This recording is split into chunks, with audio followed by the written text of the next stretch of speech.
제가 왜 이렇게 연예인과 매니저에 대해서 길게 설명했냐면 마치 지금의 우리 교회가 연예인과 매니저의 엔터테인먼트 회사의 시스템과 많이 닮아 있어서입니다. 하루가 멀다 하고 인터넷에는 연예인의 사생활에 대하여 소문이나 험담이 가득한 온갖 가십이 쏟아집니다. 사실인 것도 있고 거짓인 것도 있고 사실과 거짓이 교묘하게 섞인 가짜 뉴스도 많습니다. 가만히 돌아보면 음주운전을 한 연예인의 기사는 정말 하루가 멀다 하고 보게 되는 것 같기도 합니다. 몰래 연애를 하다 파파라치에 찍힌 아이돌의 기사가 포털 사이트 메인을 장식하는 것도 이제는 흔한 일입니다.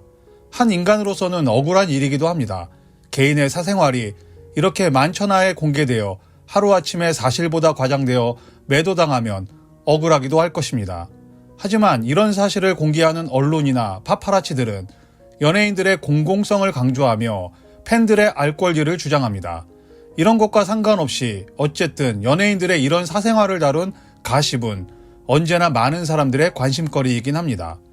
그런데 연예인들이 이렇게 사생활 문제로 지탄을 받을 때 많은 사람들은 묘한 희열을 느끼게 됩니다. 저들이 한참 잘 나갈 때 영앤리치가 되어 슈퍼카를 몰고 한강뷰의 펜트하우스에 살고 명품을 편의점 쇼핑하듯 쇼핑하는 모습을 보며 부러우면서도 자괴감이 들었던 감정을 보상받으려 하는 것이지요. 잘 나가더니만 그럴 줄 알았다. 그렇게 돈을 벌었으니 이렇게 욕먹는 건 당연하다. 그 정도의 각오와 희생 없이 스타가 되려 했느냐, 뭐 이런 감정일 겁니다. 그가 몰락한다고 그 돈이 내 돈이 되는 것도 아니고 그 인기가 내 인기가 되는 것도 아닌데 말입니다. 한때는 내가 못하는 걸 대신해주는 보상심리로 응원하다 그의 몰락에 내가 못하는 것에 대한 억울함을 쏟아붓는 보상심리로 변한다고 봐야 할까요? 결국은 그의 부와 명예가 문제인 것입니다. 나의 처지가 문제인 것입니다. 그런데 참 신기한 일은 나이 어린 연습생을 교육시키고 훈련시켜 연예계에 데뷔시키고 스타가 되게 한 후 함께 돈과 명예를 거머쥔 매니저들은 언제나 대중들의 관심 받깁니다. 대중들이 알 수도 없습니다. 스타가 사고를 치면 매니저는 새로운 스타를 만들어 다시 자신의 부와 명예를 이어갑니다. 아이돌 그룹의 수명이 7년이라고 하지요. 그래서 7년차 아이돌 그룹은 대부분 해체를 한다고 합니다. 그런데 가십 없이 사생활 관리가 잘 된 아이들도 7년이 되어 인기가 떨어져 사라지면 이때를 대비해 매니저들은 새로운 아이돌을 훈련시켜 데뷔시켜 자신의 부와 명예를 이어갑니다. 뿐만 아니라 아이돌보다 더 부와 명예를 가진 매니저들은 음주운전을 해도 아무도 모릅니다. 다른 어떤 잘못을 해도 대중들은 관심 없습니다. 그러니까 부와 명예를 가졌지만 얼굴이 팔리지 않아 평범한 사람들이 누리는 모든 것을 누릴 수 있는 사람들이 바로 매니저입니다. 제가 왜 이렇게 연예인과 매니저에 대해서 길게 설명했냐면 마치 지금의 우리 교회가 연예인과 매니저의 엔터테인먼트 회사의 시스템과 많이 닮아 있어서입니다. 우리는 명성이 자자한 교회가 세습을 해서 지난 몇 년간 우리나라를 떠들썩하게 했던 사실을 잘 알고 있습니다. 그 교회에 세습을 한 아버지 목사님의 이름과 세습을 받은 아들 목사님의 이름을 모르는 분도 거의 없을 겁니다. 잘 몰라도 검색 한 번만 하면 셀 수 없이 많은 기사에 이름이 등장합니다. 뿐만 아닙니다. 우리는 사랑이 충만한 교회의 담임 목사님이 학력을 위조하고 새롭게 교회를 건축하며 심각한 갈등이 생겼고 건축 과정에서 수많은 문제가 있었다는 것을 잘 알고 있습니다. 그리고 그 교회의 담임 목사님 이름을 모르는 사람은 없습니다. 그런데 참 희한한 것은 이 모든 과정을 함께 결정했던 그 교회의 장로님들 성함을 아는 분은 아무도 없습니다.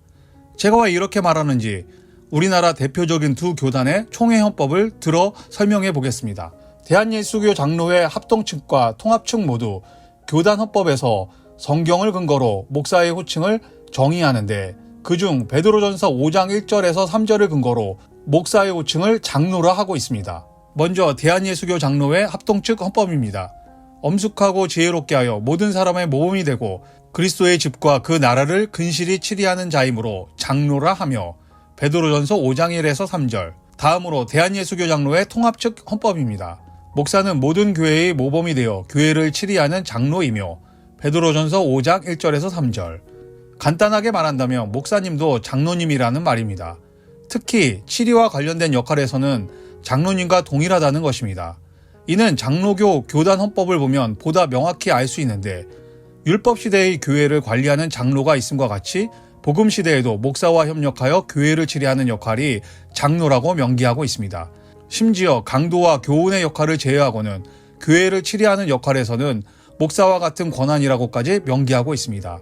그래서 교회의 대표이고 교회의 행정과 권징을 행하며 교인에게 권면을 할 위치에 있으며 신방을 할 수 있다고 구체적으로 장로의 역할을 정의하고 있습니다. 조금 쉽게 설명하면 설교는 목사님이 주로 책임지지만 그 외의 모든 역할은 장로님과 목사님이 동일하다고 볼 수 있습니다. 이것은 교회의 최고 의결기관이 당회이며 당회의 구성이 목사님과 장로님으로 구성된다는 것을 보면 보다 명확히 알 수 있습니다. 이제 제가 앞서 설명한 엔터테인먼트 회사의 운영 시스템과 교회의 운영이 비슷한 점이 있다는 것이 좀 이해가 되셨는지요? 운전하는 로드 매니저 말고 스타를 발굴해 데뷔시키는 분들을 매니저라고 부르지요.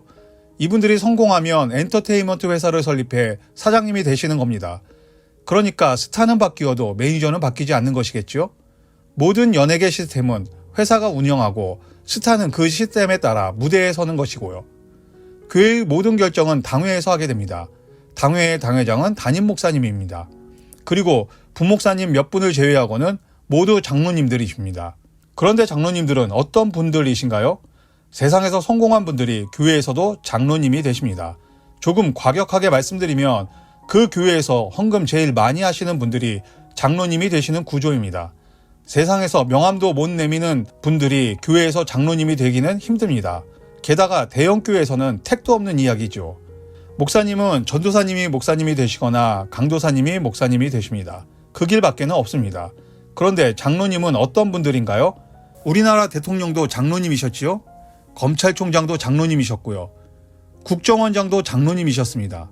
국무총리도 장로님이셨습니다.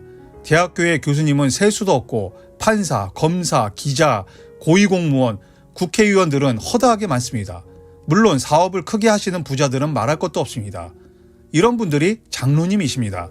이런 분들은 세상에서 산전수전 공중전 다 겪으신 분들이지요. 그 자리까지 올라가기 위해 말도 못할 시간을 지내오신 분들입니다. 그리고 지금도 우리나라에서 벌어지는 최고의 정보를 꿰차고 계신 분들이시기도 하고요. 이분들의 네트워크는 또 어떻습니까? 이분들이 만나고 대화하는 분들은 또 어떤 분들이시고요.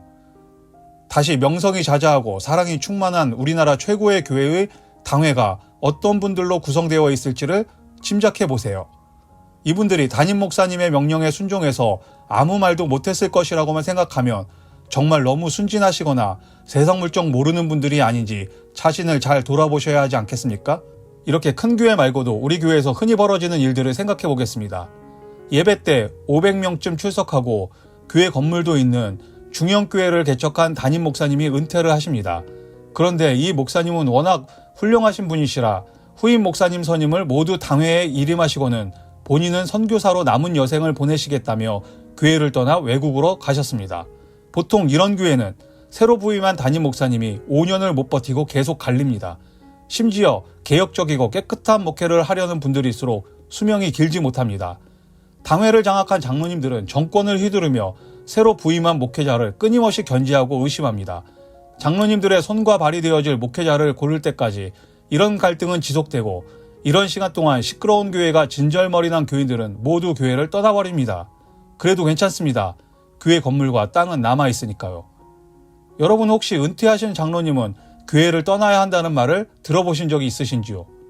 반대로 은퇴한 목사님은 원로 목사가 되어 교회에 머물면 안 되고 교회를 떠나야 한다는 말은 들어보신 적 있으신지요? 아마 은퇴한 목사님은 교회를 떠나야 하지만 은퇴한 장로님은 교회에 남아 있어야 한다고 생각하실 겁니다. 그렇습니다. 장로님은 죽을 때까지 장로님입니다. 하지만 은퇴한 목사님은 교회를 떠나야 합니다. 목사님은 수도 없이 갈리지만 장로님은 죽을 때까지 교회의 주인 노릇을 합니다. 대를 물려 장로님이 되는데 이건 세습이 아니랍니다. 교인 숫자, 교회의 땅과 건물, 그리고 헌금이 담임 목사님에게 힘이 된다는 것은 누구나 잘 알지만 은퇴한 목사님에게는 무용지물입니다. 하지만 장로님들에게는 죽을 때까지 이 모든 것들이 자신의 힘이 됩니다. 선출직들에게는 표가 되기도 하고 사업가들에게는 돈이 되기도 하고 네트워크가 되기도 하고 방어막이 되기도 합니다. 이런 것들이 눈에 보이는데 과연 어떤 사회적 지위와 권력이 있는 장로님들이 이와는 상관없이 교회에 출석하시겠습니까? 목회자가 문제라는 말을 정말 많은 분들이 하고 있고 또 해왔습니다. 그런데 목회자가 바뀐다고 교회가 바뀌던가요? 지금 단독 건물이 있는 교회의 대부분은 개척한 목사님이 아닌 청빙한 목사님들이 목회하시는 교회일 겁니다. 그 교회의 목사님은 몇 번째 목사님이시던가요? 그리고 몇 번이나 바뀐 후 자리를 잡은 목사님은 어떤 설교를 하고 계시고 어떤 분들과 친하게 지내시던가요? 여러분, 정말 목회자가 문제인가요? 스타를 수도 없이 갈아치우며 스타보다 더한 온갖 폐악질을 하면서도 잘 먹고 잘 사는 연예계 매니저들 이야기를 들어보셨을 겁니다. 우리 교회가 왜 이렇게 되었을까요? 목사님들을 스타 만들어 놓은 사람들, 바로 그 사람들 때문입니다. 그동안 목회자를 향해 손가락질을 참 많이 해왔습니다. 무슨 유행 같기도 했습니다.